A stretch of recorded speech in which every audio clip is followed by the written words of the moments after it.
Halo teman-teman, balik lagi di channel si Wojo, channel kesayangan saya tentunya. Kalian nggak sayang ya? Kalau sayang, tekan tombol subscribe.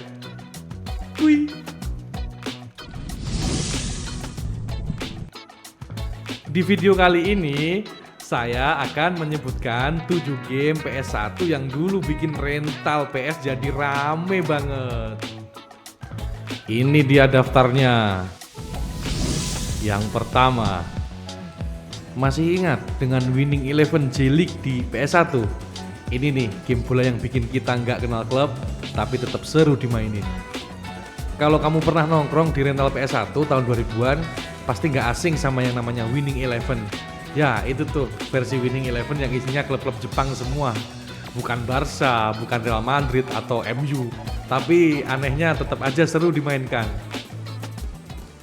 Pas pertama main, kita semua pasti bingung. Lah, ini tim apaan? Shimizu, Yokohama, Verdy Kawasaki. Tapi begitu masuk lapangan, wah, atmosfernya langsung beda. Musiknya khas, animasinya unik, dan yang paling berkesan, gameplaynya halus banget. Bola ngalir, dribble enak, dan syutingnya nendang banget. Bahkan dibandingkan Winning Eleven Eropa saat itu, versi J-League punya grafis dan efek suara yang lebih hidup. Dan jangan lupa satu hal penting, suara komentator Jepangnya banget. Yokata Sutu. Gak ngerti sih dia ngomong apa, tapi bikin semangat main makin naik. Ada juga banyak pemain ikonik dari Jepang kayak Kazumi Miura, Nakata, dan kawan-kawannya lah. Walaupun kita cuma asal pencet karena nama-namanya susah dibaca, tapi tetap aja makin lama main makin cinta. Buat banyak anak rental waktu itu, Winning Eleven bukan soal klub siapa yang terkenal, tapi siapa yang paling jago mainnya. Gak peduli kamu pakai klub Jubilo, Iwata, atau Kashima Antlers, yang penting tendangan dari luar kotak penalti bisa gol. Jadi kalau kamu pernah main game ini, kamu pasti pernah gol pakai pemain yang namanya kamu gak bisa baca. Kamu pasti pernah ribut karena kiper lawan jadi dewa. Dan kamu pasti pernah ngaku-ngaku, tim ini kuat kok. Padahal milihnya asal. Winning Eleven J-League di PS1 itu bukan sekedar game bola, tapi bagian dari kenangan emas anak rental PS zaman dulu. Yang kedua, game bola ajaib yang bikin ketawa sekaligus emosi.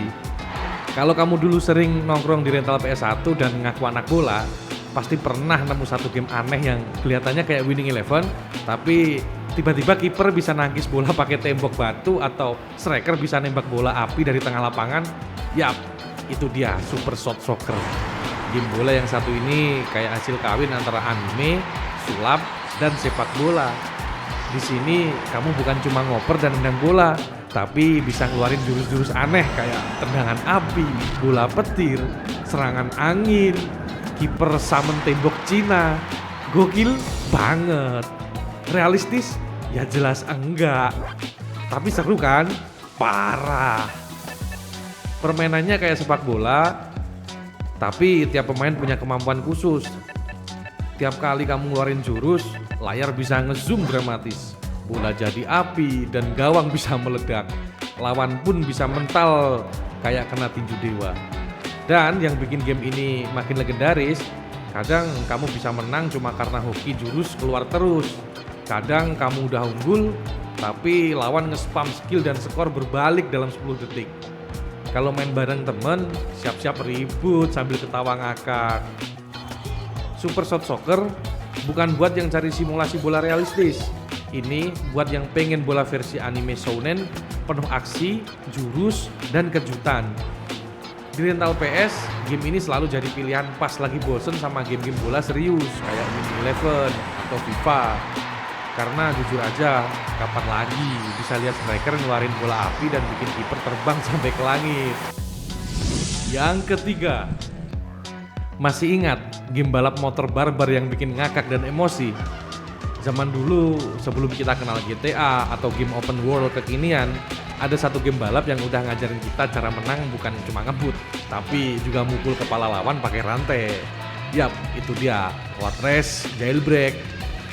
game ini kayak balap motor tapi dikasih bumbu preman. Balapan, iya, tapi sambil tonjok-tonjokan di jalanan. Motor gede ada, senjata jelas, rantai, pentungan, sampai pipa besi yang dipakai buat nyampit lawan. Yang bikin game ini seru banget tuh, kamu bisa ngebut sambil nonjok lawan kanan kiri, bisa ngambil senjata dari musuh yang jauh, lawan bisa keseret, nabrak mobil, atau mental ke jurang. Dan itu semua bikin puas nontonnya. Dan jangan lupakan satu fitur khas, suara polisi ngejar pakai sirine, bikin tegang pas kamu lagi di depan. Tapi bukannya berhenti, kamu malah gaspol sambil mukul petugas. Emang barbar, jiwa preman ada di kalian. Road Race Jailbreak juga punya mode cerita loh. Kamu bisa main tim bareng partner, ngebantuin temen kabur dari penjara, dan tentu aja balapan brutal di jalan raya. Setiap karakter punya gaya dan motor sendiri, jadi makin asik dimainkan berulang kali. Kalau kamu main game ini dulu tuh pasti kamu pernah kesel karena motor jatuh ke jurang pas udah mau finish. Kamu pasti pernah ketawa karena musuh mental jauh banget gara-gara kena pipa. Dan kamu pasti bangga bisa menang balapan tanpa peduli urutan, yang penting semua lawan KO. Pokoknya Road Race Jailbreak itu lebih dari sekedar game balap. Ini adalah perpaduan kecepatan, kekacauan, dan kekerasan yang dikemas dengan penuh gaya. Dan bagi anak rental PS1 dulu, ini adalah game yang bikin balapan terasa liar dan bebas. Keempat, ini adalah game tarung digital yang bikin pertemanan retak. Ingat gak?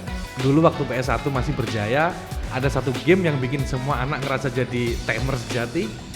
Bukan, ini bukan Digimon World yang ribet nyari makanan buat Agumon.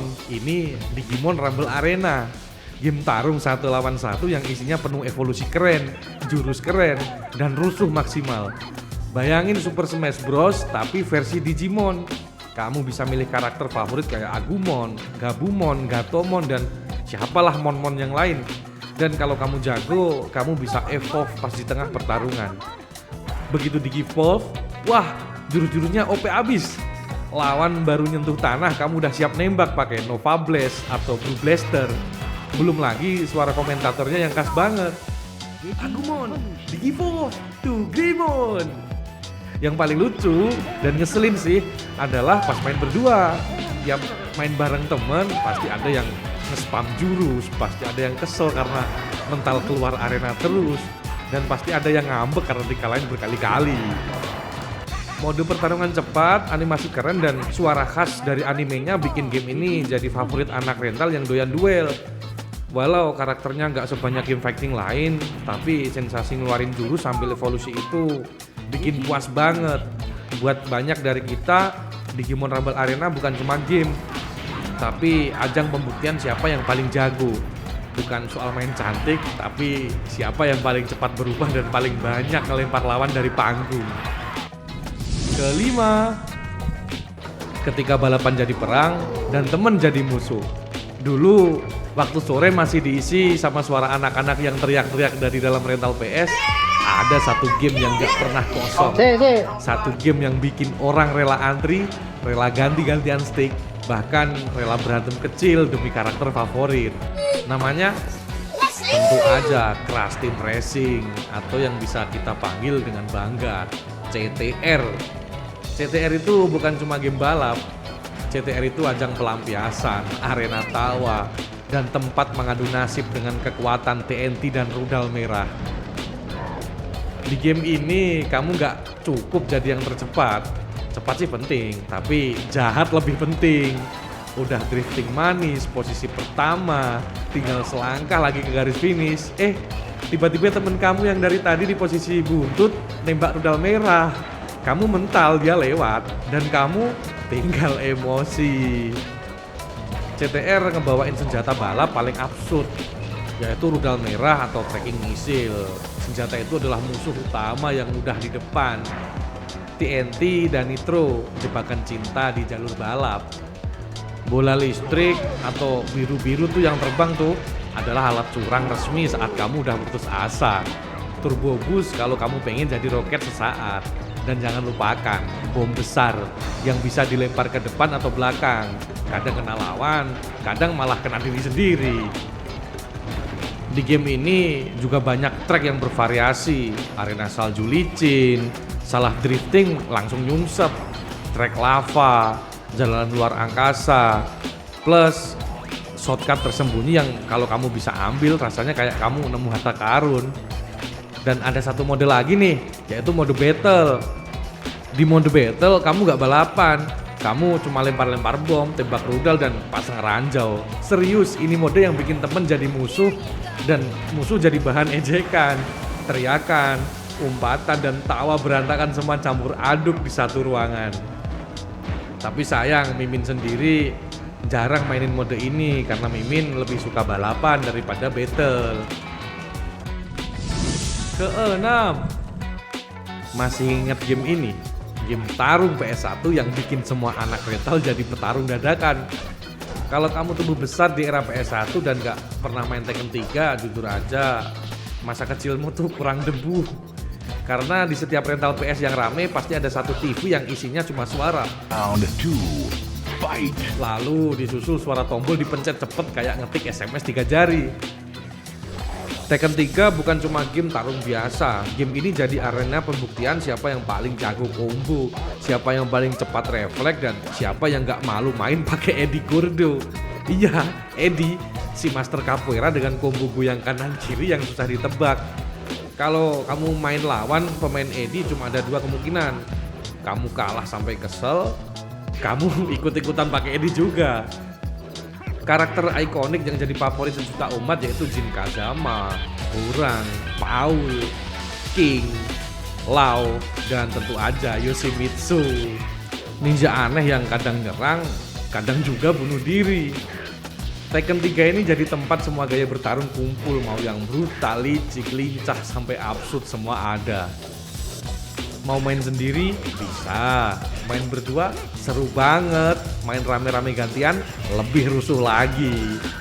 Selain mode versus yang jadi favorit buat adu temen, Tekken 3 juga punya Tekken Force mode, yaitu mode side scrolling kayak game Final Fight.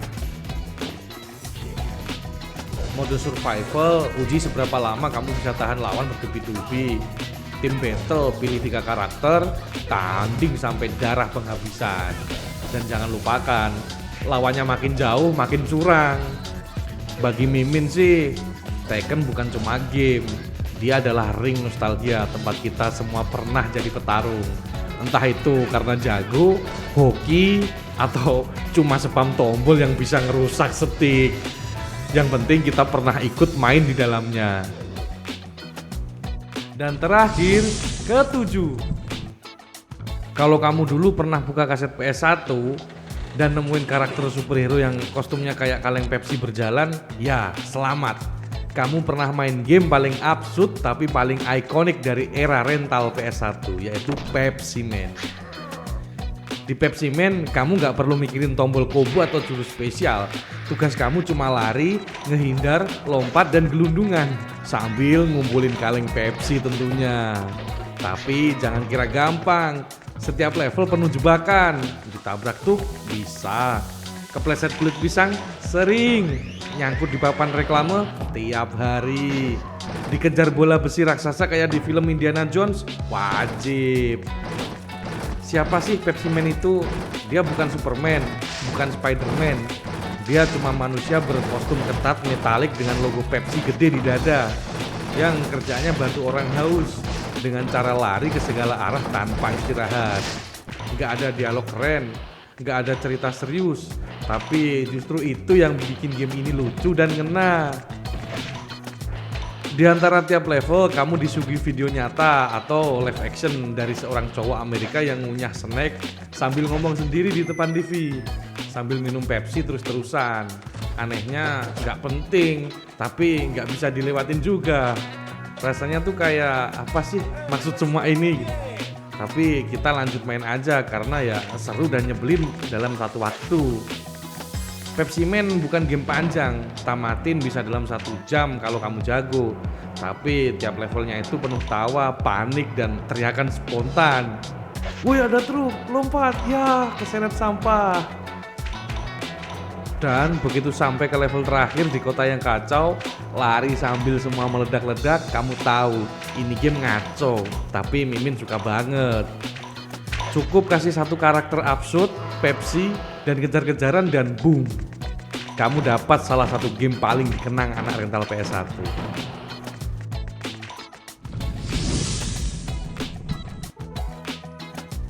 Gimana videonya? Udah makin sayang belum sama si Wojo? Kalau sayang, jangan lupa tekan tombol subscribe. Dan terima kasih kalian udah menonton video ini sampai habis. See you!